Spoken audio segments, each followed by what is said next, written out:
Hello everyone and namaste. Hope you all are doing well. आज चाहिँ म र मेरो स्कुलको नानीहरू भएर माथि डाँडा जाँदैछौँ। त्यहाँ चाहिँ यसो घुमेर आऊँ भनेर अनि त्यही डाँडाबाट चाहिँ हामीले हाम्रो गाउँ यस्तो देख्यौँ, कस्तो रमाइलो छ हैन। अनि त्यसपछि गएर माथि गएर हामीलाई भोक पनि लागिसकेको थियो, खाजा खाने टाइम नै थियो। त्यसकारणले हामीले चाहिँ त्यहाँ चटपटीको सामान लगेको थियौँ नि त, त्यसकारण चटपटी बनायौँ, खायौँ। त्यही बुवा पनि हुनुहुन्थ्यो, बुवा चाहिँ गोरु चराउन आउनु भएको रहेछ। अनि भेट्यौँ, त्यसपछि बुवा पनि हामीसँगै बसेर चटपटी खानु भयो। नानीहरू रमाइलो मान्दै थिए। अनि हामी अगाडि बढ्यौँ।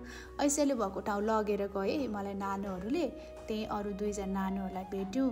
कति क्युट हैन त। अनि त्यसपछि गएर उनीहरू चाहिँ गोरु चराउनै आएको रहेछन्। गफ गरेर हामी आएर फोटो क्लिक गऱ्यौँ। अनि त्यसपछि रमाइलो गर्दै हामी फेरि घर फर्क्यौँ। हस्, थ्याङ्क यू।